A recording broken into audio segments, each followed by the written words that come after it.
بسم الله الرحمن الرحيم. اعوذ باللہ من الشیطان اللعین الرجیم ولا تحسبن اللہ غافلا عما يعمل الظالمون انما يؤخرهم ليوم تشخص فيه الابصار صدق اللہ العلی العظیم. صلوات بھیجیں محمد وعلی محمد. السلام علیکم ورحمۃ اللہ وبرکاتہ. از ابتدا اول از برادرانه که اردو نمیفهمند فقط فارسی میفهمند معذرت خواهی میکنم که زبان ما اردو هست و میگن یار ما ترکی است و ترکی نمیدانیم، یار شما الان فارسی است ولی اینها فارسی نمیدانند. انشاءالله من سعی میکنم اردو را اینقدر ثقیل میگم که شما مثل فارسی بفهمین اونها را. ایک صلوات بھیجیں محمد علی محمد.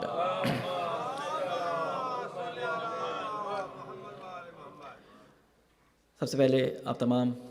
مومنین مومنات کو ماہ سفر ان ایام کی تعزیت اور تسلیت پیش کرتے ہیں، اور اپنی جانب سے اور تمام مومنین مومنات کی جانب سے اور سننے والوں کی جانب سے امام زمانہ صاحب اعضا کی خدمت میں امام حسین علیہ السلام کی مظلومانہ شہادت اور آپ کے خاندان کی خواتین کی مظلومانہ اسیری کی تسلیت اور تعزیت پیش کرتے ہیں. اللہ تعالیٰ سے یہ دعا کرتے ہیں کہ یہ مجالس جو ائمہ علیہ السلام ان کے خاندان کی یاد میں ہم مناتے ہیں، اور جو ان مجالس کا اصل ہدف ہے، ان اہداف کو حاصل کرنے کی ہم سب کو توفیق عطا فرمائے. اور یہ مجالس جو خوشبو ان مجالس سے نکلتی ہے، اے اللہ اس خوشبو اور اس رحمت اور اس نعمت کو ہماری روح اور قلب کا حصہ بنا دے.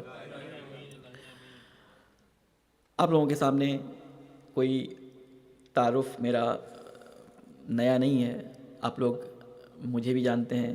میری گفتگو کی سپیڈ کو بھی جانتے ہیں، اور میرے مطالب کے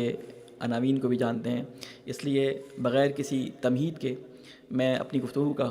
آغاز کروں گا. انشاءاللہ اس دفعہ میں نے کوشش کی ہے، آنے سے پہلے میں 100 دفعہ پڑھتا ہوں آہستہ آہستہ آہستہ، تو کوشش میری ہے کہ میں اپنی گفتگو کو آہستہ اور سلو سپیڈ میں آپ کے سامنے بیان کروں تاکہ مطالب جو ہیں وہ پہنچ سکیں.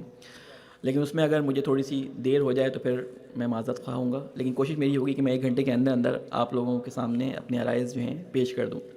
ان 3 دنوں میں ہم نے جن موضوعات کا انتخاب کیا ہے، میں نے کوئی ایک خاص موضوع نہیں رکھا، کیونکہ 3 دن میں کسی موضوع کو پورا نپٹانا بہت مشکل ہوتا ہے. اس لیے میں نے ہر روز کے حساب سے ایک موضوع کو اپنے جسے کہتے ہیں کہ مجلس کا عنوان بنایا ہے. آج جس موضوع پہ ہماری گفتگو ہوگی وہ مظلومیت امام حسین علیہ السلام ہے. کہ کیوں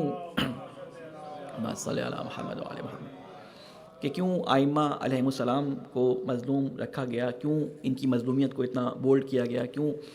یہ مظلومیت ایسی تھی کہ حضرت آدم علیہ السلام سے جس نبی کے سامنے جبرائیل علیہ السلام نے امام حسین علیہ السلام کے بارے میں ذکر کیا، اس کی آنکھوں سے آنسو آئے. تو یہ عزاداری کوئی آج کی شروع ہوئی عزاداری نہیں ہے، بلکہ یہ وہ عزاداری ہے کہ جس کے پہلے ذاکر حضرت جبرائیل تھے. اور آج جس عزاداری کو ہم برپا کرنے کی کوشش کر رہے ہیں، اس کی بنیادیں جناب امام زین العابدین علیہ السلام اور بی بی زینب سلام اللہ علیہا نے رکھی ہیں. تو اس عزاداری میں میرا ہمیشہ سے آپ کے سامنے یہ کہنا رہا اور یہ کہتا رہا ہوں کہ اس عزاداری میں ہم سب کی کوشش یہ ہونی چاہیے کہ ہم جتنے زیادہ ان میں شرکت کر کے، چاہے ہم سننے والے ہوں چاہے ہم بولنے والے ہوں، ہماری زیادہ سے زیادہ کوشش یہ ہونی چاہیے کہ ہم سب اپنے آگے یہ ہدف رکھیں کہ ہمیں امام حسین علیہ السلام کے نزدیک ہونا ہے. ہر مجلس سے اٹھنے کے بعد ہمارا 1 قدم 2 قدم یا 10 قدم امام حسین علیہ السلام کے نزدیک ہمیں پہنچا دیں، کیونکہ مجلس میں بیٹھنے والے تمام لوگ ایکول نہیں ہوتے، نہ بولنے والے نہ سننے والے. کچھ معلوم نہیں ہوتا کہ بولنے والے کے کلام میں کب وہ اثر اللہ تعالیٰ پیدا کر دے، کب امام حسین علیہ السلام اس کی زبان پہ وہ الفاظ جاری کروا دیں کہ جو کسی بھی اس اللہ کی صفت کو جو وہ کن کہتا ہے اور فیاکون ہو جاتا ہے، وہ کسی کے دل میں کون سی بات کس وقت کن کی حیثیت حاصل کر لے اور اس کے دل میں فیاکون ہو جائے، اس کی زندگی تبدیل ہو جائے. اس لیے مجالس کے بارے میں اکثر میں یہ کہتا ہوں کہ مجلس اچھی بری نہیں ہوتی، بلکہ مجلس ہمیشہ اچھی ہوتی ہے. اس میں صرف یہ دیکھنا ہوتا ہے کہ ہم کتنا اس مجلس سے استفادہ کر رہے ہیں اور کتنا ہم اس مجلس سے استفادہ نہیں کر پا رہے. یہ سمجھنے والے اور سمجھانے والے کہ جسے کہتے ہیں کہ کلام پر اور سننے ان کی سماعتوں پر منحصر ہوتا ہے. جس آیہ کریمہ کی میں نے آپ کے سامنے تلاوت کی یہ سورہ ابراہیم کی 42 نمبر آیت ہے، اور اس آیت میں اللہ تعالیٰ جو ارشاد فرما رہا ہے وہ کچھ ان سوالوں کے جواب ہیں کہ جو بعض دفعہ مومنین جب بہت درد میں ہوتے ہیں، جب بہت زیادہ کرب میں ہوتے ہیں، جب ان کے عزیز زندہ مارے جا رہے ہوتے ہیں، جب ان کے اماموں کو اس طرح مظلومانہ قتل کر دیا گیا ہوتا ہے. اور آج کے زمانے میں ہم دیکھتے ہیں کہ مختلف جگہوں پہ مسلمانوں کو جو ہے وہ ذبح کیا جا رہا ہے. ہمارے مظلوم بھائی پاڑا چنار کے اندر ان کو مظلومیت کے ساتھ ذبح کر دیا گیا، بالکل اس طرح سے جیسے امام حسین علیہ السلام کو پشت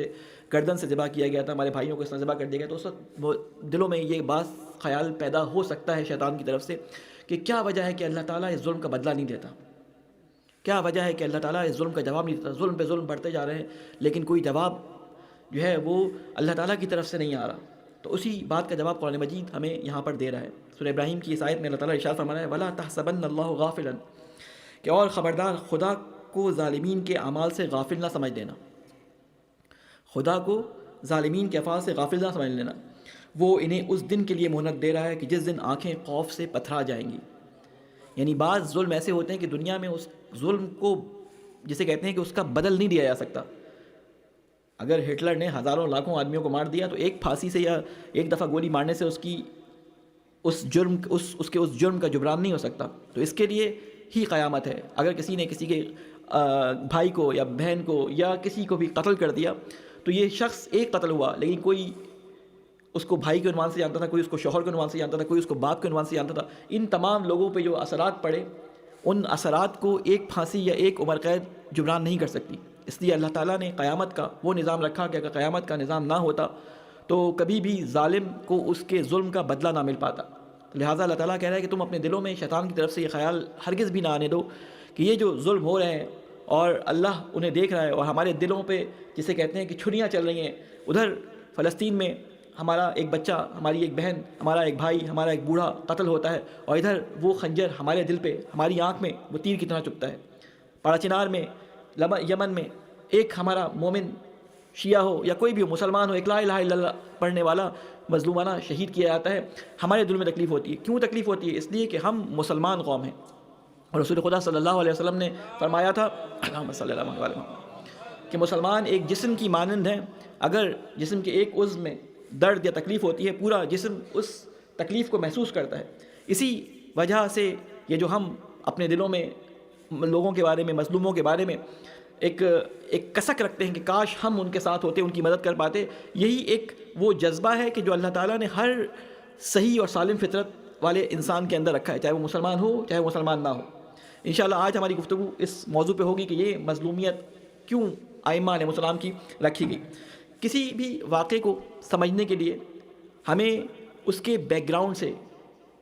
اور اس کے جسے کہتے ہیں سیاق و سباق سے دیکھنا پڑتا ہے کہ یہ واقعہ کیوں پیش آیا. اگر ہم سے کوئی یہ پوچھے، یہ جاننا چاہے مثال کے طور پہ کہ یہ جو رسول خدا صلی اللہ علیہ وآلہ وسلم نے ایک لفظ کہا کہ قولوا لا الہ الا اللہ تفلحوا، کہ تم لا الہ الا اللہ پڑھ لو فلاح پا جاؤ گے. تو اس ایک جملے کو سمجھانے کے لیے کہ جس میں ایک جملہ کہنے پر انسان کی فلاح، انسان کی نجات منحصر ہے، اس کے لیے ہمیں رسول کی 40 سالہ پچھلی زندگی کو دیکھنا پڑے گا. جب تک ہم رسول کی 40 سالہ زندگی کو نہ سمجھیں اور نہ سمجھائیں لوگوں کو، وہ حق کے مطلب ادا نہیں ہو پائے گا. کہ اگر ہم کہہ کے گزر جائیں قولوا لا الہ الا اللہ تفلحوا، رسول خدا نے فرمایا تھا عام سی بات انسان عام روٹین کے مطابق سنے گا اور وہ اثر اس سے نہیں دے پائے گا. اس کے سمجھانے کے لیے ہمیں رسول خدا کی 40 سالہ محنت کہ کس طرح انہوں نے اپنی زندگی ان کے درمیان اس طرح سے گزاری کہ انہوں نے ان جھوٹوں کی زبان سے اپنے آپ کو سچا کہلوا دیا، ان بے ایمانوں کی زبان سے اپنے آپ کو امانت دار کہلوا دیا. یہ وہ رسول کی محنت تھی 40 سال کہ جس کے بعد کوہ قبیس پہ کھڑے ہو کے رسول خدا صلی اللہ علیہ وسلم نے جب یہ اعلان کیا کہ اگر میں کہوں کہ اس پہاڑ کے پیچھے ایک دشمن کا لشکر ہے تو کیا تم میری بات پہ یقین کرو گے؟ تو سب نے ایک زبان ہو کے کہا ہاں محمد، ہم نے کبھی آپ کو جسے کہتے ہیں کہ خلاف حق بات کرتے اور خلاف واقع بات کرتے نہیں دیکھا. اور پھر رسول خدا فرماتے ہیں اگر تم آؤ اور یہاں پہ دیکھو کہ لشکر موجود نہیں ہے تو پھر کیا سمجھو گے؟ تو انہوں نے جواب دیا کہ اگر ہم آئیں اور یہاں لشکر کو نہ دیکھیں تو ہم آپ کے قول کو ہی سچا مانیں گے اور کہیں گے کہ ہماری آنکھوں کو دھوکا ہوا ہے. یعنی اتنے اچھے طریقے سے رسول خدا صلی اللہ علیہ وسلم اپنے کردار کو، اپنے اخلاق کو، اپنی سچائی کو منوایا تھا کہ اس کے بعد کوئی ان کی بات کو رد کرنے پر تیار نہیں تھا۔ یہ اس وقت تک کی بات تھی کہ جب تک رسول خدا ان کے درمیان بغیر کسی ادعا کے رہتے تھے۔ آپ کو معلوم ہے کہ شہید مطہری کا ایک بہت زبردست جملہ ہے، میں پہلے شاید پتہ نہیں یہاں بیان کر چکا ہوں یا نہیں۔ شہید مطہری کہتے ہیں کہ جب ہم تازے حوضے میں پڑھنے کے لیے گئے تو وہاں پر جانے کے بعد جب واپس اپنے گاؤں میں آتے تھے تو لوگ بڑی عزت کرتے تھے، السلام علیکم حاجی آغا، کیا حال ہے، طالب علم، اور بڑے جسے کہتے ہیں کہ محبت اور پیار سے گلے لگا کے جو ہے وہ ملتے تھے۔ جب ہم تازے آتے تھے، ظاہر ہے اس وقت تو ہمیں کوئی پہچانتا نہیں تھا، ہلکی ہلکی داڑھی نکلی تھی، تو ہم لوگوں کے درمیان آگے بس ایک دو جسے کہتے ہیں حدیثیں اور صلواتیں اور نماز کبھی بڑھا دیا کرتے تھے۔ لیکن جب ہم وہاں پہ درجہ ایک علمی تک پہنچ گئے اور اس کے بعد آ کے ہم نے اپنے گاؤں میں، اپنے شہر میں تبلیغ کرنا شروع کی، تو لوگوں کی اعتراضات، لوگوں کی کرٹیسزم آنا شروع ہوا۔ تو کہتے ہیں ہمیں بچپن کا وہ واقعہ یاد آ گیا کہ ہم جب بچپن میں چھوٹے تھے، ایک غریب علاقے میں گھر تھا اور اس علاقے سے ٹرین کی پٹری گزرتی تھی، تو ہم دیکھتے تھے کہ جب ٹرین رکتی ہے تو یہ بچے لوگوں کو ہاتھ ہلاتے ہیں، لوگ بھی ان کو ہاتھ ہلاتے ہیں، وہ کھانے کی چیزیں ان بچوں کو دیتے ہیں، یہ بچے ان سے لیتے ہیں، بڑی خوشی خوشی ہاتھ ملا کے وہ ٹرین جب چل دیتی ہے تو رخصت کرتے ہیں ہاتھ ہلاتے۔ لیکن جب یہ ٹرین چل رہی ہوتی ہے، گزر رہی ہوتی ہے، رکے بغیر ایک دم تیزی سے گزر رہی ہوتی ہے، تو یہی بچے ان پہ پتھر مارتے تھے۔ تو ہمیں وہ بات سمجھ نہیں آتی تھی کیا وجہ ہے کہ جب رکی ہوتی ہے تو ہاتھ ہلاتے ہیں اور جب چل رہی ہوتی ہے تو پتھر مارتے ہیں۔ کہتے ہیں جب ہم واپس پلٹ کے آئے اور تبلیغ کرنی شروع کی اور لوگوں کے اعتراضات آئے تو جب ہمیں سمجھ آیا کہ جب ٹرین چلنا شروع ہوتی ہے اور زبان سے اللہ اور حدیث، اللہ اور رسول کی بات نکلتی ہے اور لوگوں کے عقائد اور اعتقادات سے ٹکراتی ہے تو پتھر بھی آتے ہیں اور اعتراضات بھی آتے ہیں۔ تو رسول خدا جب تک ان کے درمیان رہے اور ان کے درمیان انہی کے ساتھ جو اللہ تعالیٰ نے ان کو اسکیجول بتایا تھا اسی حساب سے چلتے رہے، اور ابھی تک اپنے جسے کہتے ہیں کہ بعثت کا اظہار اللہ تعالیٰ کی طرف سے اجازت نہیں تھی کہ اس کو اظہار کیا جائے، تو اس وقت تک رسول خدا بڑے سب کے محبوب تھے۔ یہی چچا جس کو بعد میں تبت یدا ابی لہب کہا، یہ اس کی بیوی رسول خدا کو بہت چاہتے تھے۔ یہ سارے کفار مشرکین رسول خدا سے بڑی محبت کرتے تھے، اپنی امانتیں اپنی بیویوں سے چھپا کے رسول خدا کے پاس رکھواتے تھے، ٹھیک ہے نا۔ یہی ابو سفیان آ کے رسول خدا کے پاس اپنی امانتیں رکھواتا تھا، یہی مختلف قسم کے جو بعد میں جانی دشمن ہو گئے، یہ امانتیں رسول خدا کے پاس، راز رسول خدا کے پاس رکھوایا کرتے تھے۔ لیکن جیسے ہی رسول خدا نے اعلان کیا لا قولوا لا الہ الا اللہ تفلحوا،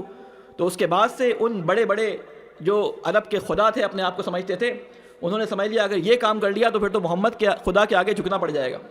پھر تو یہ سارے جو 14 15 20 50 100 300 بدھ ہم نے بنائے ہیں کعبے کے اندر رکھے ہیں، یہ سب جو ہیں وہ بیکار ہو جائیں گے۔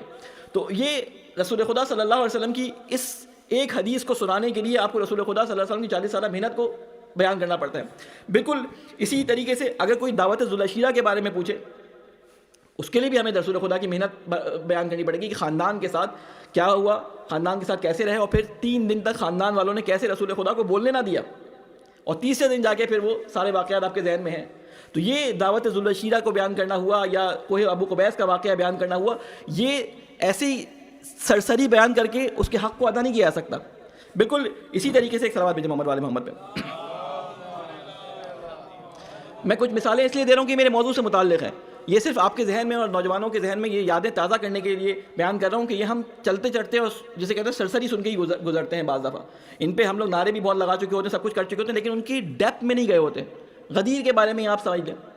وہ جس طرح دعوت ذوالعشیرہ کے اندر یا کوئی ابو قبیس پہ وہ ایک جملہ کہ قولوا لا الہ الا اللہ تفلحوا، اس کو سمجھانے کے لیے رسول خدا کی 40 سالہ زندگی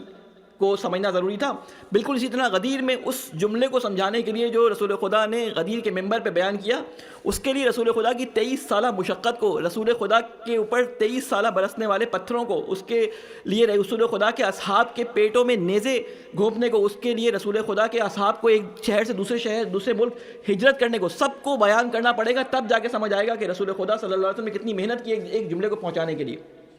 یہ جملہ اس دن آیا نہیں ہو، اس دن نازل نہیں ہو کہ اس جملے یعنی ولایت امیر المومنین علیہ السلام کا اعلان یہ نہیں تھا کہ اسی دن اللہ تعالیٰ نے مقرر کیا ہو، یہ تو رسول خدا دعوت ذوالعشیرہ سے بتاتے چلے آ رہے تھے، کیونکہ کہا تھا بلغ ما انزل، پہنچانے وہ جو آپ کو اوپر نازل کیا گیا تھا، یعنی پہلے نازل ہو چکا تھا، لیکن پہنچانے کا وقت اب آیا ہے صحیح معنی میں، اب پہنچانے کا وقت آیا ہے کہ بہت سارے مسلم جو ہے وہ اسلام میں داخل ہوئے ہیں، آپ کی جنگوں کے بعد ہوئے ہیں، کچھ جسے کہتے ہیں اسلام سے ڈر کے ہوئے ہیں، کچھ محبت میں ہوئے ہیں، یہ سارے کے سارے یہاں جمع ہیں، اب بتائیں اس پیغام کو۔ تو اسی طرح غدیر کو پہنچانے کے لیے ہمیں غدیر کا پورا وہ خطبہ رسول خدا نے ایک مقدمہ مانا ہے اس کے لیے، پورا 6-7 A4 سائز کے پیجز اگر آپ لکھیں تو 6-7 A4 کے سائز کہ وہ رسول خدا کی کلمات ہیں جن کو رسول خدا نے مقدماتی گفتگو کے طور پہ بیان کیا ہے، اس کے بعد وہ جملہ بیان کیا ہے۔ اسی طرح اگر ہم دیکھیں کہ امام حسین علیہ السلام کے بارے میں، کہ اگر کوئی ہم سے پوچھے عاشورہ کیا ہے، اور ہم یہ کہہ دیں کہ عاشورہ کے دن امام حسین علیہ السلام اپنے خاندان کے ساتھ وہاں موجود تھے اور ان کو وہاں پہ بڑے مظلومانہ طریقے سے قتل کر دیا گیا، ان کی خواتین کو اسیر کر لیا گیا، اور ان کے اوپر کربلا سے لے کر کوفہ اور کوفہ سے لے کے شام تک بڑے ظلم و ستم کیے گئے، تو یہ عاشورہ کا حق ادا نہیں ہو سکتا۔ اور ہم عاشورہ کا حق ادا بھی اگر کرتے ہیں تو عاشورہ کے بارے میں، عاشورہ کے دن یہ صبح فجر سے لے کے عصر کے وقت تک جو ہمارے پاس ایک عاشور کا ایک منظرنامہ ہمیں بیان کیا جاتا ہے، وہ صرف ہم مصائب میں جو کہ 5 یا 6 منٹ پڑھے جاتے ہیں ان کو بھی ہم جلدی میں بیان کرتے ہیں، جلدی میں بیان کرتے ہیں، اور اس میں اصل ہدف ہمارا کیا ہوتا ہے کہ ہم اس مظلومانہ جسے کہتے ہیں کہ واقعے کو بیان کریں، اور اس کی وجہ سے لوگوں کے دل نرم ہوں، ان کی آنکھوں سے آنسو آئیں، اور وہ ثواب جو اس کے بارے میں بیان کیا گیا، امام صادق علیہ السلام نے فرمایا کہ جو ہمارے جد امام حسین علیہ السلام کی جسے کہتے ہیں کہ غم میں گریہ کرے گا یا گریہ کرنے جیسی شکل بنائے گا، اس کی آنکھ سے آنسو کا قطرہ نکل جائے گا، اس پہ جنت واجب ہے، تو وہ جنت کا قطرہ، وہ آنسو کا قطرہ جس کے بدلے میں جنت واجب ہو جاتی ہے، کیا وہ صرف ایک کربلا کے دن گزرنے والا وہ واقعہ ہے، خالی ایک 10 محرم کے دن گزرنے والا وہ واقعہ ہے؟ ہرگز بھی نہیں۔ اس کے پیچھے ہمیں دیکھنا پڑے گا کہ کب سے اللہ تعالیٰ نے اپنے اس پروگرام کو ایگزیکیوٹ کرنے کے لیے اس کا لفظ استعمال شاید اتنا اچھا نہ ہو، اس کی تشہیر شروع کی، اور کہاں سے تشہیر شروع کی؟ آدم سے لے کر، جو ہمیں معلوم ہے فی الحال کہ جبرائیل پڑھتے جا رہے ہیں اور پڑھتے جا رہے ہیں کہ بحق علی، بحق فاطمہ، بحق حسن اور بحق حسین۔ جب یہ لفظ جبرائیل نے حضرت آدم علیہ السلام کو بیان فرمائے تو آدم کی آنکھوں سے خود بخود آنسو نکل آئے۔ یا حضرت موسیٰ علیہ السلام اگر کسی جگہ ٹھوکر کھا کے گرے اور ان کے ماتھے سے خون نکلا، یا کوئی نبی کسی جگہ سے گزرا اور کربلا کے بارے میں اس کو بتایا گیا، تو یہ تیاری اللہ تعالیٰ کب سے کر رہا تھا، یہ پلان اللہ تعالیٰ اور اس کی جسے کہتے ہیں پروپیگیشن اللہ تعالیٰ کب سے کرا جا رہا تھا۔ پھر وہ تمام روایات اور وہ تمام احادیث اور وہ تمام اعمال اور وہ افعال جو رسول خدا صلی اللہ علیہ وآلہ وسلم نے اپنی زندگی میں امام حسین کے ساتھ انجام دیے، کس طرح ان کو کاندھوں پہ بٹھا کے جو ہے مدینہ کی گلیوں میں گھمایا، کس طرح سجدے میں جو ہے امام حسن اور حسین کو جیسے بٹھا کے رکھ کے سجدے کو طولانی کیا، کس طرح حسن اور حسین کو گود میں اٹھا کے خطبے جمعوں کے اور عید کے دیے، اور کس طرح سے امام حسین علیہ السلام کے بارے میں فرمایا کہ یہ میرے جو ہیں وہ سردار ہیں، یہ جنت کے سردار ہیں، یہ میرے بیٹے ہیں، یہ میرے کلیجے ہیں، یہ میرے جگر کے ٹکڑے ہیں، جنہوں نے ان سے محبت کی انہوں نے مجھ سے محبت کی، جنہوں نے ان کو نقصان پہنچایا، ان کو دکھ پہنچایا، انہوں نے گویا مجھ کو نقصان پہنچایا۔ یہ جو تمام روایات، یہ جو رسول خدا کے تمام اعمال، یہ جو اہل بیت کے گھر پہ جا کے 6 مہینے تک رسول خدا کو سلام کا، اس پہ در پہ جا کے سلام کرنا، یہ تمام باتیں جب تک ہم کو نہیں معلوم ہوں گی، بلکہ ہمیں تو معلوم ہے، ہم لوگوں کو نہیں بتائیں گے، اس وقت تک امام حسین علیہ السلام کی وہ اہمیت اور وہ شخصیت ان کے سامنے نہیں آئے گی جو امام حسین علیہ السلام کی آنی چاہیے۔ آپ دیکھتے ہیں کتنا بڑا ظلم ہے کہ وہ ہستی جو جوانان جنت کی سردار ہے،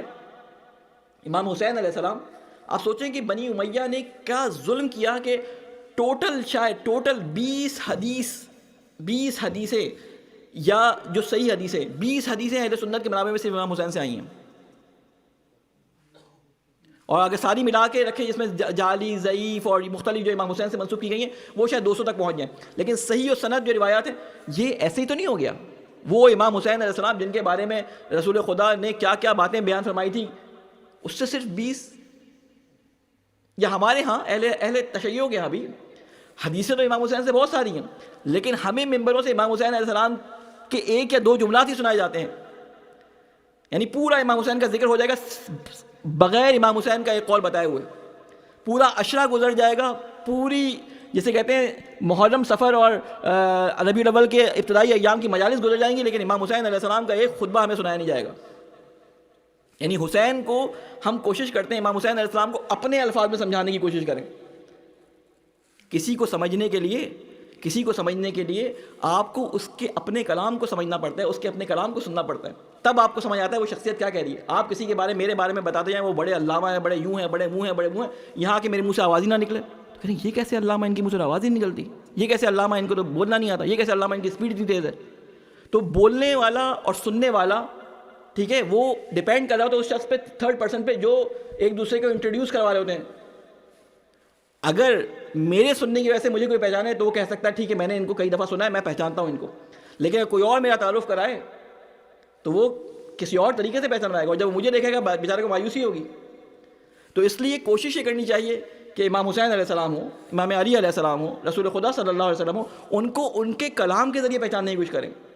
کسی بھی ممبر کو آزمانے کے لیے، میں پہلے یہ بات آپ سے عرض کر چکا ہوں، کسی بھی ممبر، کسی بھی کلام کو جانچنے کے لیے یہ دیکھا جاتا ہے کہ اس میں کتنا قال اللہ اور کتنا قال رسول اللہ اور کتنا قال صادق علیہ السلام بیان کیا جا رہا ہے۔ یہ ہوتا ہے معیار کسی بھی چیز کو۔ وہ قرآن مجید میں ایک آیت ہے، میں نے وہ آیت ایک جگہ پڑھے بغیر مجھے یاد نہیں تھی، ابھی بھی یاد نہیں ہے کہ اس آیت کے الفاظ میں نے پڑھ دی تو لوگوں نے مجھ پہ اعتراض کیا، یہ آپ اپنی طرف سے قصے کہانیاں کیوں سناتے ہیں؟ میں نے کہا میں آج تک کوشش میری ہوتی ہے اپنی طرف سے قصے کہانیاں نہ سناؤں، یہ قرآن کی آیت تھی، اس کا ترجمہ آپ کے سامنے کیا تھا کہ رسول خدا صلی اللہ علیہ وسلم نے ایک دفعہ خواب میں دیکھا، اور خواب میں اٹھنے کے بعد رسول خدا کی آنکھوں سے آنسو جاری ہو گئے۔ اصحاب نے پوچھا یہ خواب یہ آیت کے ترجمہ سنا رہا ہوں آپ کو، خواب ٹھیک ہے یہاں تک یہ تھا، تو رسول خدا رونے لگے۔ اب حدیث میں آیا ہے بعد میں کہ رسول خدا سے پوچھا گیا کہ آپ رو کیوں رہے تھے، تو مفسرین نے بتایا کہ رسول خدا نے بیان کیا کہ میں نے دیکھا خواب کے اندر کہ میرے ممبر پہ جانور چڑھے ہوئے ہیں، وہ لفظ بھی استعمال ہوا ہے، ٹھیک ہے، کہ بندر میرے ممبر پہ اوپر نیچے جو ہے وہ گھوم رہے ہیں، اور وہ بندر کے بارے میں پوچھا کہ کون ہے، تو کہا کہ بنی امیہ ہے، یہ بنی امیہ ہے کہ جو وہ حرکتیں کریں گے ممبر پہ آ کے جو ممبر کی شان نہیں ہے۔ اسی لیے مولا سجاد علیہ السلام نے اور مولا علی علیہ السلام نے دو جگہ پہ اس جیسی شکل والے جسے کہتے ہیں لکڑی کے ڈھیر پہ آنے کے لیے جب ان کو بلایا گیا تو انہوں نے اس کو ممبر نہیں کہا یہ آود ہے، آود یعنی لکڑیوں کا ڈھیر۔ جب مولا علی علیہ السلام کو بلایا گیا پہلی دفعہ بظاہر جو خلافت کے بعد وہ خطبہ دینے کے لیے آئے، تو پہلے خلفاء نیچے بیٹھا کرتے تھے، جس جگہ رسول خدا بیٹھتے تھے اس کے نیچے والے اسٹیپ پہ بیٹھا کرتے تھے۔ امام علی آئے اس جگہ پہ آ کے بیٹھے جہاں پہ رسول خدا بیٹھا کرتے تھے، تو رسول خدا کے اس جگہ پہ بیٹھنے پہ لوگوں نے اعتراض کیا مولا علی کے اوپر کہ علی کو دیکھو یہ اس جگہ پہ جا کے بیٹھ گئے جہاں پہ رسول خدا صلی اللہ علیہ وسلم بیٹھا کرتے تھے۔ تو مولا علی نے کہا کہ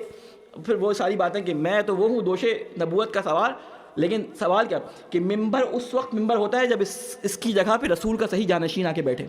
اس جگہ سے وہ باتیں بیان ہوئی رسول خدا بیان کرنا چاہتے تھے، میں ہی اس کا حقدار ہوں۔ خیر خلاصہ بیان کیا میں نے آپ کے سامنے۔ اور امام سجاد نے کیا کہا تھا کہ جب یزید کے دربار میں جمعے کا خطبہ ہو رہا تھا اور جمعے کے خطبے کے درمیان وہ امام حسین علیہ السلام کے اصحاب کے بارے میں اور نعوذ باللہ امام علی علیہ السلام کے بارے میں الیاذ باللہ برے الفاظ استعمال کر رہا تھا، تو امام سجاد نے آواز دی تھی کہ اے یزید اگر تو مجھے اجازت دے، اے امیر اجازت دے کہ میں اس لکڑیوں کے ڈھیر پہ جا کے کچھ کہوں۔ دو شخصیات ہیں جنہوں نے جرت کر کے حاکم وقت کے سامنے یا لوگوں کے سامنے جو جم غفیر کے سامنے یہ لفظ ممبر کے لیے استعمال کیا۔ تو رسول خدا نے خواب میں دیکھا تھا یہ کہ ممبر پہ وہ وقت بھی آنے والا ہے کہ جس پہ بندر اس ممبر پہ آئیں گے، اور ہم نے دیکھا کہ کیا ہوا 70 سال تک رسول خدا صلی اللہ علیہ وسلم کے اس ممبر کے اوپر کس طرح اہل بیت علیہ السلام کی شان میں گستاخی کی گئی، کس طرح سے ان کی شخصیت اور کردار کشی کی گئی۔ تو بہرحال کسی واقعے کو بتانے کے لیے اس تمام واقعے کے جسے کہتے ہیں بیک گراؤنڈ کو بتانا پڑتا ہے۔ کربلا کا واقعہ کوئی حادثہ نہیں تھا کہ ایک دفعہ وہ امام حسین وہاں سے نکلے اور راستے میں ایک جگہ پہ ان کو روک دیا گیا اور راستے میں کربلا آ گیا اور یہ حادثہ پیش آ گیا۔ نہیں، یہ اللہ تعالیٰ کا وہ خاص پروگرام تھا، یہ اللہ تعالیٰ کا وہ جسے کہتے ہیں کہ برنامہ تھا، یہ اللہ تعالیٰ کا وہ پلان تھا جس کو امام حسین علیہ السلام بالکل ایگزیکٹ ایگزیکیوٹ اس طرح سے کر رہے تھے جیسے اللہ چاہتا تھا۔ یہ ایگزیکیوشن تھی اللہ تعالیٰ کے پلان کی کربلا۔ اگر کوئی یہ کہے کہ امام حسین کو معلوم نہیں تھا، امام حسین کو شروع سے معلوم تھا کیا ہونا ہے۔ اور مختلف امام حسین علیہ السلام کے اگر خطبات دیکھیں تو مدینہ سے نکلتے وقت امام حسین نے یہ بات واضح کی ہے کہ میں کیوں نکل رہا ہوں، اور پھر کسی کو کوئی جواب دیا، کسی کو کہا کہ مجھے نانا نے خواب میں کہا ہے، کسی سے کہا کہ تفریح کا وعدہ نبھانے کے لیے جا رہا ہوں، کسی سے کہا کہ اللہ چاہتا ہے کہ اللہ مجھے جو ہے وہ مقتول دیکھے اور میرے گھر والوں کو اسیر دیکھے۔ مختلف جوابات دیتے ہوئے امام حسین علیہ السلام اپنی مقصد کی باتوں کو بتاتے چلے آ رہے ہیں۔ یہ امام حسین کے لیے کوئی ڈھکی چھپی بات نہیں تھی، لیکن امام حسین علیہ السلام وقت سے پہلے اپنے پلان کو ظاہر نہیں کرنا چاہتے تھے، اور یہ ایک راز ہوتا ہے کہ آپ اپنے پلان کو دشمن کے سامنے اور لوگوں کے سامنے عیاں نہ کریں تاکہ آپ کی اسٹریٹجی لوگوں کے ذہن میں، دشمن کے ذہن میں نہ آئے۔ اور امام حسین بڑی خوبصورتی سے اس پروگرام کو ایگزیکیوٹ کرتے ہوئے کربلا تک پہنچے تھے، اور اتنا خوبصورت اس کا پلان بنایا تھا، اتنا خوبصورت امام حسین علیہ السلام کا منصوبہ تھا کہ خاندان والوں کو ساتھ لے کے چلے، اور پھر اللہ تعالیٰ نے جہاں جو کام کرنا تھا وہ اللہ تعالیٰ نے کیا، اور جو کام امام حسین نے کرنا تھا، جو کام امام سجاد نے کرنا تھا، جو کام بی بی زینب نے کرنا تھا، سب نے اپنے اپنے کرداروں کو بہترین طریقے سے نبھایا۔ لوگوں کو سمجھ ہی نہیں آئی کہ ہو کیا گیا، وہ سمجھ رہے تھے ہم نے ایک سنسان سے علاقے میں حسین کو کچھ اصحاب کے ساتھ شہید کر دیا، یہ بات دب جائے گی۔ بہت سارے تواریخ کے اندر ان کے خلاف باتیں کی گئیں، لیکن کسی کو کیا پتا تھا کہ وہ حل من ناصر کی صدا جو امام حسین علیہ السلام نے کربلا میں دی تھی، آج تک وہ حل من ناصر کی صدا پوری دنیا میں گونج رہی ہے۔ آج بھی لاکھوں ہزاروں لبیک کہنے والے اس عزاداری کی صورت میں، ان محافل کی صورت میں مختلف جگہوں پہ لبیک یا حسین علیہ السلام کے نعرے لگاتے ہوئے امام حسین کی صورت پہ لبیک کہہ رہے ہیں۔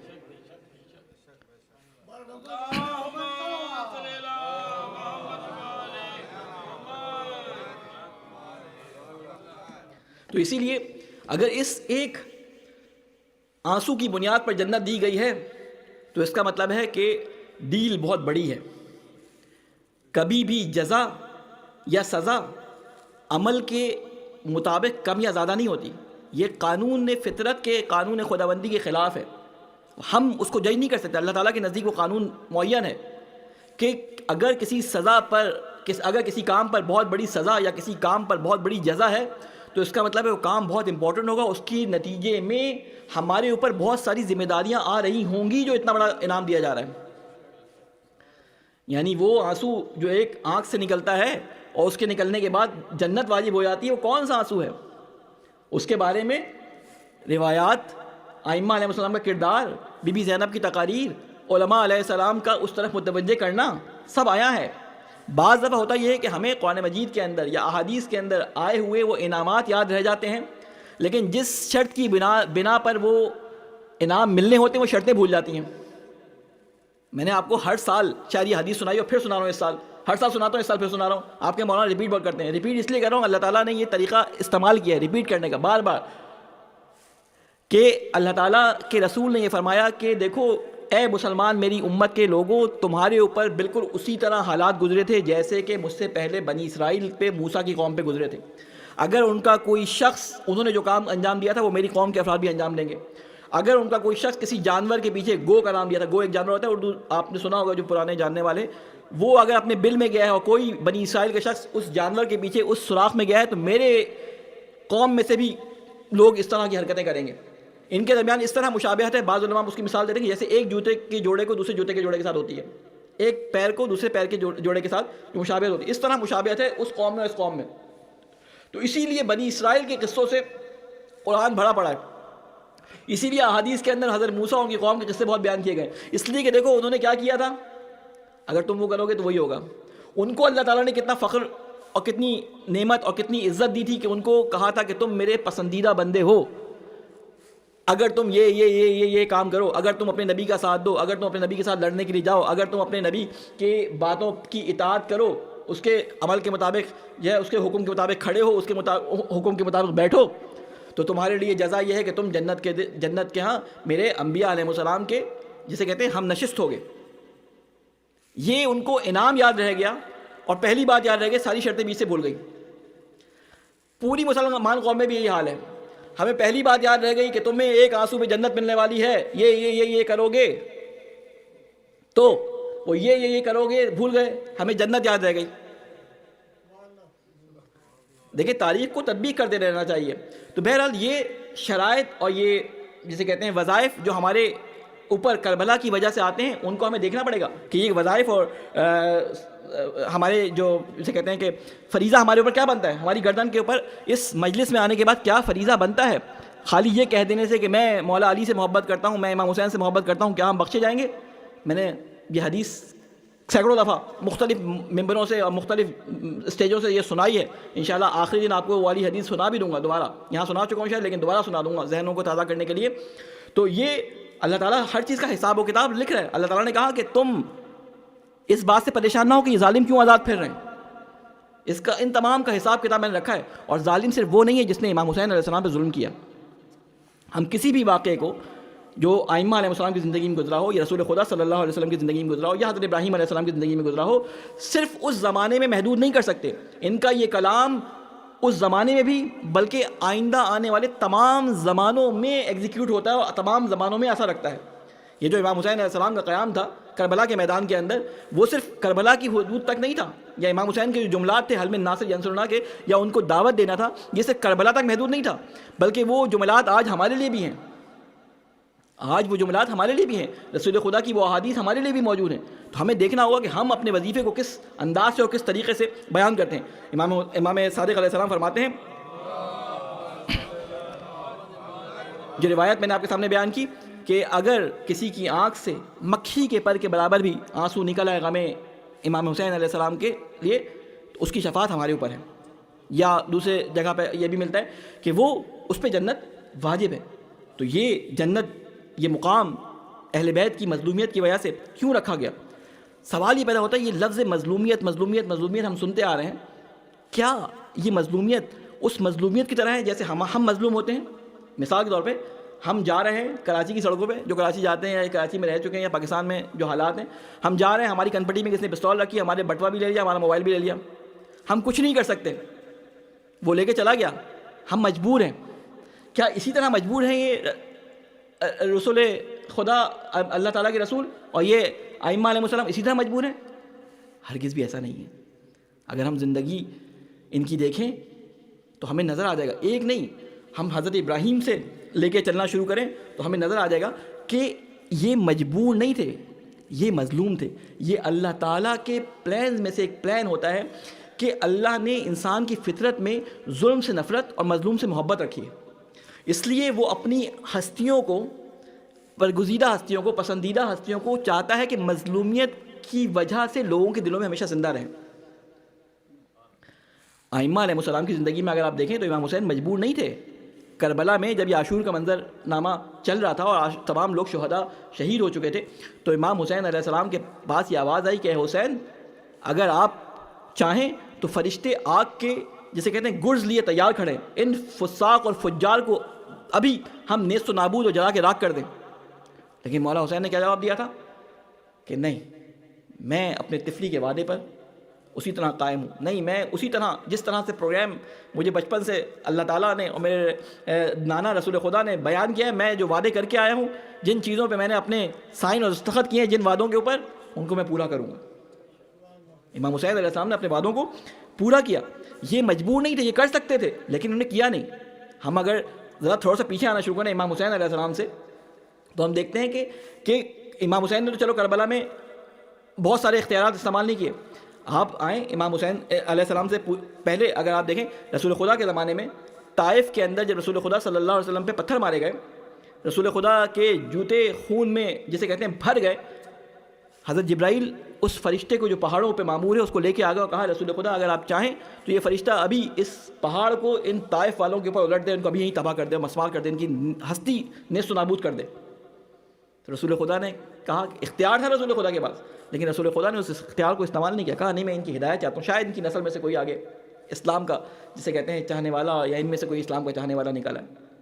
اختیار اللہ تعالیٰ نے دیا ہے، یہ اولو الامر ہیں، اللہ تعالیٰ نے ان کو اپنا امر تفویض کیا ہے، اللہ تعالیٰ نے ان کو اپنا امر دیا ہے. یہ اللہ کی اجازت سے ہی اللہ کی کاموں کو انجام دیتے ہیں، یہ اللہ تعالیٰ کی طرف سے دی ہوئی طاقت ہے. اگر فرشتے کو فاطمہ سلام اللہ علیہا کے دروازے پہ بھیج رہا ہے تو یہ کہہ کے بھیج رہا ہے دیکھو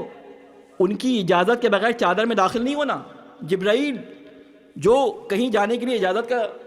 جسے کہتے ہیں کہ طالب نہیں ہے، جو اللہ کی اجازت سے ہر جگہ جاتے ہیں، تمام اللہ تعالیٰ کے امر اور نہیں انبیاء علیہ السلام تک پہنچاتے ہیں، لیکن فاطمہ کے در پہ جانے کے لیے کہا جبرائیل تمہیں بھیج تو رہے ہیں، لیکن جب یہ 5 چادر کے اندر جمع ہو تو اجازت کے بغیر چادر میں گھسنا نہیں. یا رسول خدا صلی اللہ علیہ وسلم کی جان لینے کے لیے اسرائیل کو بھیج رہے ہیں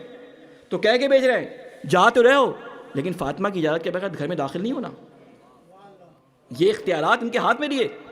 یہ اختیار یہ نہ سمجھے کہ یہ مجبور تھے، نہیں، یہ مجبور نہیں تھے. ان کو رکھا مظلوم گیا تاکہ ان کی مظلومیت ہمیشہ پاک فطرت لوگوں کے جن کے دلوں میں مظلوم سے محبت اور ظالم سے نفرت ہے، ان کے دلوں میں یہ ہمیشہ زندہ رہیں. اور جب یہ مظلومیت کسی کے ذہن میں آتی ہے اور جب یہ مظلومیت ان کی بیان کی جاتی ہے تو یہ روح اور قلب میں اثر کرتی ہے. اور جب روح اور قلب میں اثر کرتی ہے تو اس کسی کو آپ زبردستی رلا نہیں سکتے. کسی سے آپ کہیں رو، وہ نہیں رو سکتا. یہ آنسو ایسے نہیں نکل سکتے سوائے اس کے گلیسرین آنکھوں میں لگا کے یا پیاس کی وجہ سے آنسو نکالے جائیں، ویسے کسی سے رونے کے لیے کہیں تو رو نہیں سکتا وہ. لیکن جب یہ مظلومیت کسی کے سامنے بیان کی جاتی ہے اور ہمیں یہ مظلومیت کا بیان کا ہمیں حکم دیا گیا ہے، امام سجاد کی طرف سے ہمیں سیرت میں ملا ہے کہ وہ مظلومیت کو اپنے بابا کی بیان کرتے تھے. بی بی زینب نے اپنے بھائی کی مظلومیت، اپنے بھتیجوں بھائیوں کی مظلومیت کو بیان کیا. اسی سیرت پہ ہم اس مظلومیت کو بیان کرتے ہیں. اس کو بیان کرنا ضروری ہے ہمارے لیے، یہ مصائب کا ذکر ضروری ہے تاکہ پاک فطرت لوگ جب اپنی اس گناہ آلود دنیا کے اندر دھت ہونے کے بعد جب وہ کسی بھی طریقے سے اس توفیق کے مطابق جو مولا ان کے دلوں میں ڈالتا ہے وہ مسجد کے اندر یا عزا خانے کے اندر امام حسین علیہ السلام کی مجلس میں آ جاتے ہیں تو اس مظلومیت کے بیان کی وجہ سے جب ان کے روح پر اثر ہوتا ہے تو اس روح پہ اثر ہونے کی وجہ سے روح میں قلب میں ایک درد پیدا ہوتا ہے، اور جب قلب میں اس مظلومیت کی وجہ سے درد پیدا ہوتا ہے تو پھر وہ درد آنسو کا قطرہ بنتا ہے، اور وہ آنسو کا قطرہ جب آنکھ سے نکلتا ہے تو اس آنسو کے قطرے کے اوپر جنت واجب ہے، اس آنسو کے قطرے کے اوپر جنت واجب ہے۔ جب آپ پوری طرح سے امام حسین علیہ السلام کو پہچانتے ہو کہ کیا کیا مرتبے رکھنے والا، کیا کیا منزلتیں رکھنے والا، کیا کیا رسول خدا صلی اللہ علیہ وسلم کے مطابق شان ان کی بیان کی گئی تھی، کیا کیا رتبے رکھنے والا، کس طرح مظلومانہ ایک صحرا کے اندر شہید کر دیا گیا، کس طرح ان پہ اور ان کے خاندان پہ ظلم کر دیے گئے۔ میں ہلکے ہلکے لے کے جا رہا ہوں تاکہ یہ مظلومیت کا پہلو آپ کے اوپر واضح ہو جائے۔ حضرت ابراہیم علیہ السلام، میں بیچ کے واقعات اسکپ کر رہا ہوں، حضرت ابراہیم علیہ السلام کو حضرت سارہ علیہ السلام کس طرح 30 سال کی عمر میں ان کو صرف اسلام لانے پہ، موسیٰ پہ ایمان لانے پہ 30 سال کی عمر میں فرعون نے پھانسی دے دی، اور کس طرح پھانسی دی؟ کیلیں گڑوا دی۔ مشہور ہے نا کہ فرعون ذی اوتاد وہ کیلیں ٹھونک کر انسان کو جو ہے وہ پھانسی دیا کرتا تھا، اور چیڑ دیا کرتا تھا ایک ٹانگ سے دوسری ٹانگ سے، یعنی سیدھا ہاتھ اور الٹی ٹانگ پکڑ کے کھچوا دیا کرتا تھا۔ وہ میخیں گاڑ دیا کرتا تھا پہاڑ کے اندر، انسان کو کھڑا کر کے میخیں اس کے کاندھوں پہ اور اس کے پیروں پہ باندھ کے۔ اس طرح حضرت آسیہ کو ایک نبی اللہ سے محبت کرنے اور اس کی خیال رکھنے کی عنوان سے شہید کر دیا گیا۔ یہی حضرت ابراہیم علیہ السلام کے ساتھ ہوا۔ یہ مجبور نہیں تھے، نمرود نے آگ جلوائی، فرشتہ آتا رہا کہ ابراہیم، جبرائیل آ کے ابراہیم اگر آپ کہیں تو میں کچھ کروں آپ کے لیے۔ کیا جواب ہوتا تھا؟ ایک دفعہ نہیں، کئی دفعہ ابراہیم آئے۔ جب منجنیق سے چلے جبرائیل مسلسل ابراہیم کو پیغام دے رہے ہیں، اگر آپ کہیں تو ابھی میں اس کام کو ختم کروں، ابھی آپ کہیں تو میں اس آگ کو ٹھنڈا کروں۔ ابراہیم کا کیا جواب تھا؟ جس نے اس حالت میں مجھے چاہا ہے کہ میں رہوں وہ میرے حال کو جانتا ہے، اس کو معلوم ہے اگر جلانا ہوگا جل جاؤں گا، بچانا ہوگا بچا لے گا۔ یعنی کتنے مطمئن طریقے سے ابراہیم جو ہیں وہ اپنے آپ کو وہاں محسوس کر رہے ہیں، اور وہی ہوا۔ اللہ تعالیٰ نے ایک لفظ کہا، یا نار کونی بردن و سلاما، اے نار ابراہیم کے لیے ٹھنڈی ہو جا، صرف ابراہیم کے لیے ٹھنڈی ہوئی تھی۔ تو کس طرح سے، لیکن وہ مظلومیت جو ان کی لوگوں کے ذہن میں آئی کہ اس وقت جب ابراہیم کو نکلتے ہوئے دیکھا تو جو اثرات حضرت ابراہیم علیہ السلام کے پڑے ان کے اوپر، اس نے بہت زیادہ ایفیکٹ لوگوں کے اوپر ڈالا۔ تو یہ مظلومیت چاہے وہ موسیٰ کی ہو، چاہے وہ ابراہیم کی ہو، چاہے وہ بی بی فاطمہ کی ہو، چاہے وہ مولا علی علیہ السلام کی، کسی کے تصور میں آ سکتا ہے وہ علی جو در خیبر کو جو ہے وہ خیبر کو فتح کر لے، وہ علی جو احد کے میدان میں جا کے پچھاڑ دے، رسول کی حفاظت کرتا ہوا اپنے پورے جسم پہ زخم لے لے، وہ علی جو تمام میدانوں میں آگے ہو، اس کی پشت پہ جو ہے زرہ نہیں ہوتی تھی کہ اس کو پتا تھا کہ وہ پشت کبھی دشمن کی طرف کرتا ہی نہیں ہے، اس علی کے ہاتھوں میں رسی ڈال کے گھسیٹا جائے اور علی کچھ نہ کہے، نعوذ باللہ کسی نے ان کو مجبور سمجھ رکھا ہے؟ اللہ اعوذ باللہ، ہرگز بھی نہیں، وہ مجبور نہیں تھے، لیکن کچھ چیزوں کی وجہ سے، کچھ مظلومیتوں کو ظاہر کرنے کے لیے تمام رسولوں نے، تمام آئمہ نے یہ روش اختیار کی۔ یہ وجہ تھی کہ آئمہ علیہ السلام کو مظلوم رکھا گیا۔ اور انشاءاللہ وقت کے دامن میں گنجائش نہیں بچی، انشاءاللہ اگر موقع لگا تو میں آپ کے سامنے کچھ چیزیں بیان کروں گا، ابھی 2-4 منٹ ہیں کل کی مجالس کے اندر، کہ کیوں کسی واقعے کو ایک ہی دفعہ اللہ تعالیٰ کی طرف سے، جیسے کہتے ہیں کسی پلان کو ایگزیکیوٹ کیا جاتا ہے، اس کی کیا وجوہات ہیں۔ انشاءاللہ اگر موقع لگا تو کل آپ کے سامنے اس کو بیان کروں گا، لیکن 2 باتیں صرف ایک چیز کے بارے میں سن لیں۔ ایک سوال بھیجیں محمد والے محمد۔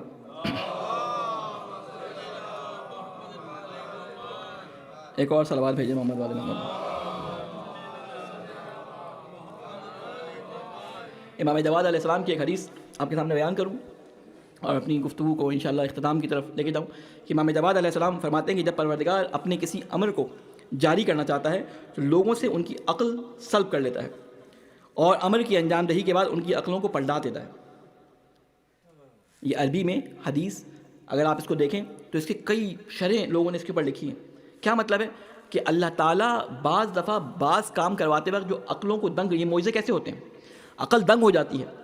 عقلوں کو سلب کر لیتا ہے، اور کام کرنے کے بعد جب لوگ ہوش میں آتے ہیں تو کہتے ہیں یہ کیا ہو گیا، یہ کیا ہو گیا، اور ان کو عقلوں کو جب واپس کرتا ہے تو ان کو سمجھ نہیں آتی یہ ایک دم سے ہو کیا گیا، جو بالکل کسی بھی طرح سے پاسبل نہیں ہوتا وہ کام ہو جاتا ہے۔ تو امام جواد فرماتے ہیں کہ یہ کام وہاں پہ بھی ہو سکتا تھا، کربلا کے میدان میں بھی ہو سکتا تھا۔ دیکھیں اس خلیفہ نے، متوکل جو منحوس تھا، جس نے جو 10واں ان کا خلیفہ تھا، جس کے بارے میں کہا عاشرہم کافرہم، یعنی سب سے زیادہ کافر وہی ہوگا جو ان کا 10واں ہوگا، 10واں خلیفہ تھا یہ۔ تو اس نے کیا کوشش نہیں کی کہ امام حسین علیہ السلام کے آثار کو مٹا دے، اس نے کوشش کی کہ امام حسین علیہ السلام کی قبر اطہر پر ہل چلوا دے، لیکن جو جانور اس نے وہاں پہ زراعت کے لیے جو ہل چلانے کے لیے جانور چنے تھے، وہ جب امام حسین علیہ السلام کی قبر کے پاس جاتے وہیں پہ رک جاتے نہیں تھے، لیکن یہی جانور تھے جنہوں نے امام حسین علیہ السلام کے جسم اطہر کو پامال کیا تھا. یہی سے مراد یہی نہیں، یعنی یہی جانور کے اقسام کے تھے نا، گھوڑے تھے جو بھی تھے. کیوں وہاں پر وہ امام حسین علیہ السلام کے جسم کو پامال کر رہے ہیں کہ جایا جاتا ہے کہ ان کی ہڈیاں کرچی ہو گئی، پسلی ہو گئی، اس طرح سے ان کے جسم کو پامال کیا گیا. لیکن ایک جگہ ہے کہ جہاں پہ قبر مبارک کو جو ہے وہ اس پہ جانور چڑھنے کو تیار نہیں ہے. ایک جگہ پہ حضرت اسماعیل علیہ السلام کی قربانی دینے ابراہیم جا رہے ہیں، وہاں پر چھری نہیں چل رہی، وہاں پہ دمبا یا گوسفند آ رہا ہے. لیکن دوسری جگہ وہی ہے کہ جہاں پہ امام حسین علیہ السلام کے بچے شیرخوار کے گلے میں جو ہے وہ 6 ماہ کے بچے کے گلے میں تیر لگ رہا ہے، وہ ذبح ہو رہا ہے. امام حسین کے بیٹے کے گلے میں برچھی لگ رہی ہے، وہ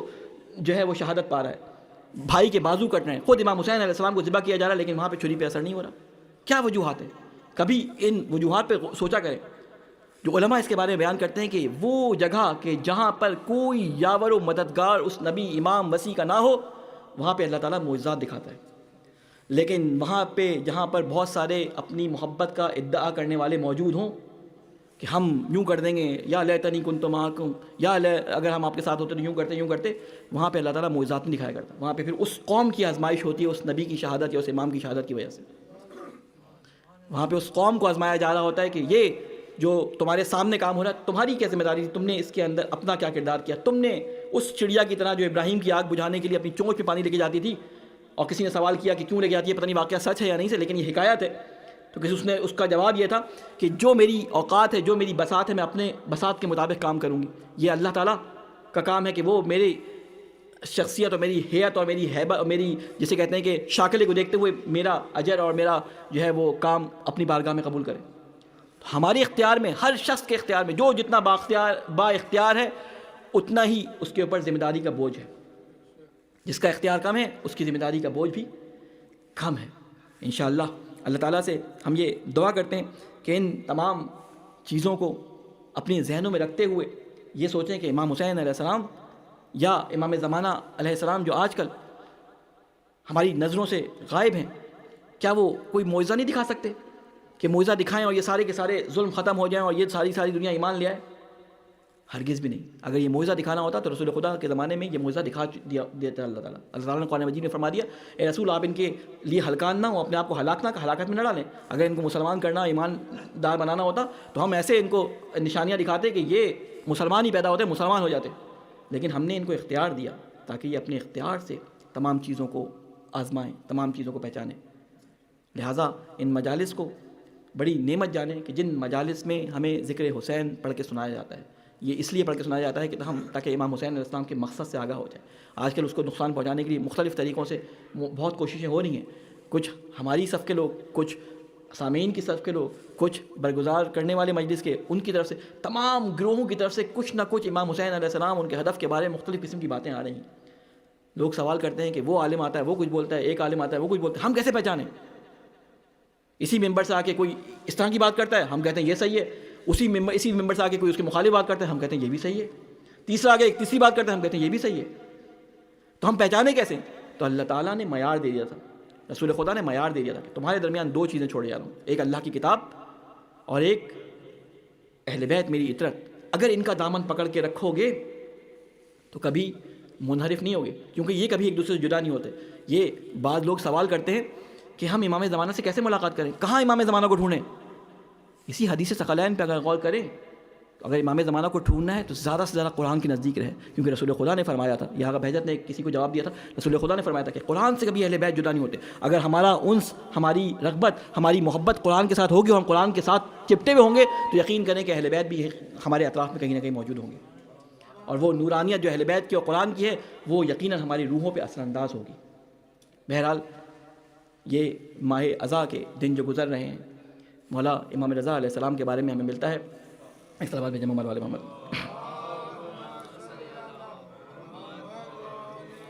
امام رضا علیہ السلام کے بارے میں ملتا ہے کہ تمام اہل بیت ویسے مظلوم واقع ہوئے ہیں، لیکن امام حسین علیہ السلام کی مظلومیت کو ایک الگ ہی درجہ حاصل ہے. ائمہ علیہ السلام نے اس مظلومیت پہ جو ہے وہ خاص اپنا جسے کہتے ہیں فوکس رکھا ہے. کسی امام کے چہلم کے بارے میں ہمیں روایات نہیں ملتی، نہ خود حتیٰ کہ رسول خدا صلی اللہ علیہ وسلم کے چہلم کے بارے میں ہمیں کوئی روایت نہیں ملتی، امام علی علیہ السلام کے چہلم کے بارے میں ہمیں روایت نہیں ملتی. لیکن خاص طور پہ امام حسین علیہ السلام کے چہلم کے بارے میں ہمیں روایات ملتی ہیں کہ اس کو شان و شوکت کے ساتھ جو ہے برگزار کرو۔ ابھی بہت سے مومنین 40 پہ جائیں گے۔ اصل میں یہ 40 پہ جانا، یہ چہلم پہ جانا، اسی حل من ناصر کی آواز پہ لبیک کہنا ہے کہ اے حسین، آپ نے 1400 سال پہلے، آپ نے کئی سینکڑوں سالوں پہلے ہمیں آواز دی تھی۔ آج ہماری بساط میں یہ ہے کہ ہم آپ کی آواز پہ لبیک کہتے ہوئے وہاں پہ تجدید عہد کے لیے کربلا آپ کے پاس آ رہے ہیں۔ آج تجدید عہد کے لیے بہت سارے مومنین تیار ہوں گے، تو لبیک یا حسین کہتے ہوئے جب ہم جاتے ہیں تو اس کا مطلب ہے کہ ہم دل، زبان، عمل، روح سب سے اقرار کر رہے ہوتے ہیں۔ امام حسین کی مظلومیت کو خاص درجہ رکھا گیا ہے۔ کہتے ہیں کہ ائمہ علیہ السلام میں نے سب نے امام حسین کے غم کو منایا جن کو جو ہے موقع لگا، لیکن خصوصاً امام رضا علیہ السلام کے بارے میں خاص روایات ہیں۔ کہتے ہیں جب محرم کا چاند دیکھتے تھے، لا یرا ضاحکا، کسی نے امام رضا کو مسکراتے تک نہیں دیکھا۔ یہ محرم کا چاند وہ تھا کہ محرم کے چاند کے آتے ہی ائمہ علیہ السلام کے گھرانے میں ایک غم کی فضا قائم ہو جاتی تھی، اور جب کسی سی غم کی فضا ہوتی تھی یہ یاد دلاتی تھی امام حسین علیہ السلام کی مظلومانہ شہادت کو۔ لیکن جب سفر کا چاند نکلتا تھا، وہ تو مرد تھے، وہ تو جوان تھے، وہ تو ایک ایسی سن سے تعلق رکھتے تھے کہ جن کو اللہ تعالیٰ نے مضبوط بنایا ہے، لیکن جب سفر کا چاند نظر آتا ہے تو وہ ہمیں مشکلات نظر آتی ہیں جو صنف نازک پہ آئیں، جو رسول خدا صلی اللہ علیہ وسلم کی بیٹیوں اور نواسیوں پہ آئیں، وہ جو ائمہ علیہ السلام کی گھر والیوں پہ آئیں، وہ سفر کا چاند ہمارے لیے مظلومیت یاد دلاتا ہے۔ امام سجاد علیہ السلام کی مظلومیت کا حال یہ دیکھیں کہ امام سجاد علیہ السلام کی مظلومیت کا امامت کا پہلا دن وہ دن ہے کہ جس دن خیموں کو آگ لگائی جا چکی، جس دن مولا امام حسین علیہ السلام شہید ہوئے ہیں۔ آپ کو وہ وقت یاد ہوگا کہ جب مولا علیہ السلام آخری رخصت کے لیے مولا سجاد کے پاس آتے ہیں تو مولا سجاد غش کے عالم میں ہیں۔ بی بی زینب آ کے امام سجاد علیہ السلام کا کاندھا ہلاتی ہیں، بیٹا سجاد اٹھو، وہ بابا آپ سے ملنے کے لیے آئے ہیں۔ اب جو سجاد آنکھیں کھولتے ہیں کیا دیکھتے ہیں کہ چہرہ خون سے ڈوبا ہوا ہے، جا بجا جسم پہ زخم کے نشان موجود ہیں۔ ارے دیکھتے ہیں بابا آپ کی یہ حالت کس نے کر دی؟ کہا کہ بیٹا جنگ گمسان کی جاری ہے، کہا کہ ابو عباس کہاں ہے، کہا کہ قد قتلا، ارے قتل کر دیے گئے۔ ایک ایک کر کے امام سجاد علیہ السلام اپنے اصحاب کے بارے میں سوال کرتے گئے، حبیب ابن مظاہر کہاں گئے، زہیر قین کہاں چلے گئے؟ ایک ایک کر کے امام جواب دیتے رہے، قد قتلا۔ ایک وقت وہ آیا جب امام سجاد علیہ السلام نے پوچھا اینا اخی علی اکبر، کہ میرا بھائی علی اکبر کہاں ہے؟ وہ امام حسین علیہ السلام کو معلوم تھا کہ بھائی کا غم بھائی کے لیے کیسا ہوتا ہے۔ اب جواب تو نہ دیا، اب کہتے ہیں ارے بیٹا کب تک سوال کرو گے؟ ارے سب یہ جان لو کہ میرے اور تمہارے علاوہ مردوں میں اب یہاں کوئی نہ بچا۔ ارے امامت کا وہ پہلا دن تھا جب بابا شہید ہو گئے، بی بی زینب نے آگے دوبارہ غشی سے جب ہلایا ہے، ارے بیٹا سجاد یہ دیکھو یہ کیسی آندیاں چل رہی ہے۔ اب جو سجاد نے آنکھیں کھولی تو کیا دیکھتے ہیں کہ نیزہ طویل پہ بابا کا سر ہے۔ آواز دی السلام علیکم یا ابا عبداللہ، ارے میرے بابا کو قتل کر دیا گیا۔ اس کے بعد جب بی بی زینب نے دوسرا سوال کیا، ارے سجاد خیموں کو آگ لگا دی گئی ہے، اب ہم کیا کریں؟ تو جواب دیا ارے پھوپھی اماں ارے کننا بالفرار، آپ لوگ خیموں سے نکل جائے۔ ارے امام سجاد کی امامت کا پہلا دن اور جو پہلا حکم دیا وہ اپنی پھوپھیوں کو خیموں سے نکلنے کا دیا۔ یہ امام سجاد کے لیے بڑا سخت وقت تھا۔ ارے 10 محرم کی رات گزر گئی، 11 محرم کے اسیروں کا قافلہ جب کوفہ کی طرف روانہ کیا جانے لگا، ارے سجاد کو غشی سے اضافہ آ چکا تھا لیکن کمزوری باقی تھی۔ تمام لوگوں کو اونٹوں پہ سوار کر دیا گیا لیکن کمزوری کی وجہ سے سید سجاد سے اونٹ پہ بیٹھا ہو جاتا تھا۔ ارے سید سجاد کی دونوں ٹانگیں اونٹ کی کمر کے نیچے باندھ دی گئی کہ سید سجاد نہ گرے۔ اب جس قافلے کو جانے کا حکم دیا، ارے ملعون نے حکم دیا کہ کاروان کو گنج شہیدہ سے گزارا جائے، کاروان کو گنج شہیدہ سے گزارا جائے۔ اب جب یہ کاروان گنج شہیدہ سے گزرا، ارے بیویوں نے اپنے آپ کو اپنے جان چاہنے والوں کی قبروں پہ گرا دیا۔ ارے بی بی زینب دیکھ رہی ہے سید سجاد کا رنگ زرد ہے، ارے ماجائے کی روح جسم سے نکلنے والی ہے۔ ارے بی بی زینب نے ایک ایسا کام کیا، اپنے اونٹ پہ کھڑے ہو گئی، ہاتھ پشت سر گردن بنے ہوئے تھے، اپنے آپ کو زمین پہ گرا دیا۔ ارے حسین کی لاشیں سے متوجہ ہو کے سید سجاد نے بی بی زینب کی طرف دیکھا، ارے پھوپھی اماں آپ نے کیا کیا؟ ارے بیٹا تم نے اپنی یہ کیا حالت بنائی ہے؟ ارے میرے ماں جائے تم اپنی جان گنوا دو گے۔ سید سجاد نے جواب دیا، پھوپھی اماں اور جس کا جوان بیٹا ہو، باپ کا لاشا ارے زمین کربلا پہ بے گولوں کا فن پڑا ہو اور دفنانے کے لیے کوئی موجود نہ ہو، اس بیٹے کی کیا حالت ہوگی؟ وَسَيَعْلَمُ الَّذِينَ ظَلَمُوا أي منقلب ينقلبون